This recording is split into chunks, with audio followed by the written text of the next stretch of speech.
Hi, this is Ralph Ocampo, the videographer. My thanks to all the participants. Time marches on. Those of you watching this DVD may have suggestions for other candidates for oral histories. So far we are missing the ER docs and psychiatrists. I hope you enjoy the DVD as much as I did producing it. So in any event, I'm Mike Bush. I came here first with the Navy in 1963. I did my medical school at Georgetown and joined the Navy right after medical school and did my internship up at Camp Pendleton. And then I did my urology training at the Navy Hospital in Philadelphia. Ed Gardner. I was trained in New York at NYU Bellevue. That's where I did my urological training, though it was interrupted by the Vietnam War, and I scrambled and got into the public health service.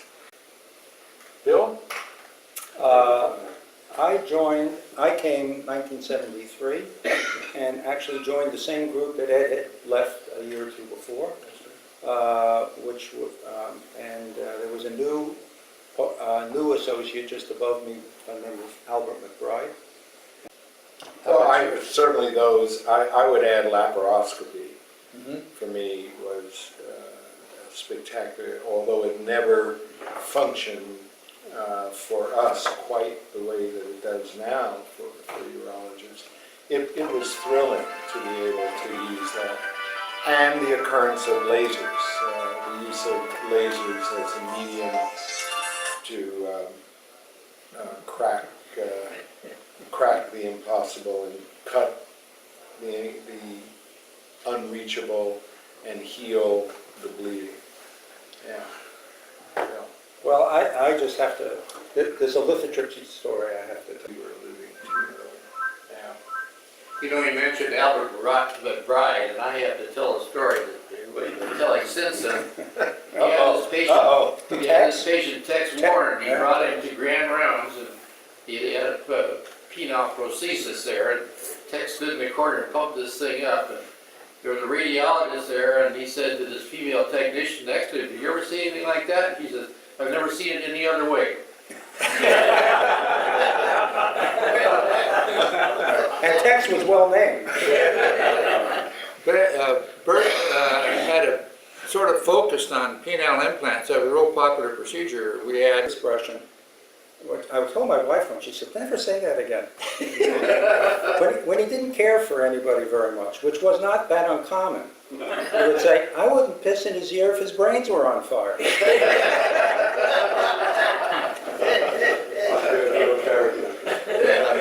Dell hasn't changed a bit. I think Dell got very involved with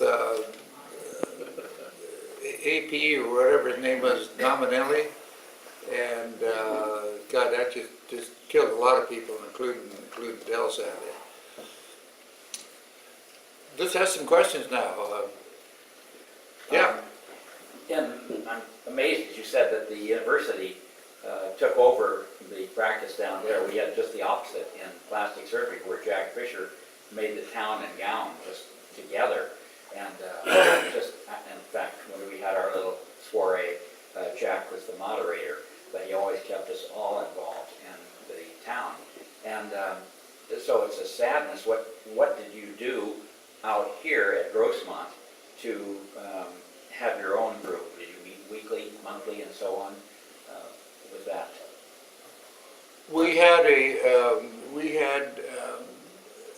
There was a urology subcommittee, I guess, of the surgery committee, and we would get together at Grossmont here for peer review conferences once a month. If you all haven't had the chance to come across the book called The Emperor of All Maladies, I highly recommend it. It's the biography of cancer, and it's wonderfully written by a chemotherapist, but he's a delightful writer. And it's a long book, and it's engrossing, and it It's hard to put down, and it's very patient, doctor oriented. I don't suppose you old guys know much about robot-assisted prostatectomy. Well, we know in theory, but there's nobody here who's doing it. But do you have a specific question? Well, generally, I understand that because of the optics and the fact that the robot can turn around to a greater angle in your hand, that you have much less blood loss and you see the nerves and the vessels better. But I also heard that some of the complications are similar. I think the complication of some of it is probably less blood loss, that there's just as much incontinence afterwards, or impotency. However, it's taken over the surgical correction of prostate cancer. When I say taken over, I think, I would guess at least half of radical prostatectomies are done with the robot, and there's your 80%. 80%, Really? and probably growing every day. And it's advertised. There are urologists in town. In fact, there's a female urologist, Carol Salem. Yeah, by myself then. In East San Diego there. You know, George Kaplan has a really nice presentation on Peter Bramlandino, one of our first surgeons in San Diego, and he published a book in 1895 from the Davidson Company on it's that thick, on the history of circumcision. Now, the reason I bring that up is, aside from the fact that you're talking about books on cancer, is that it's very topical right now.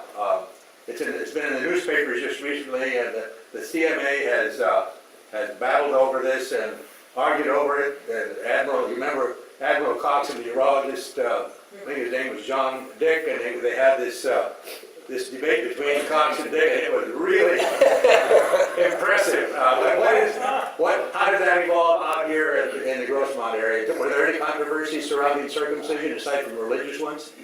It was a non-issue, to my knowledge. The pediatricians did it unless they were preemie or something like that.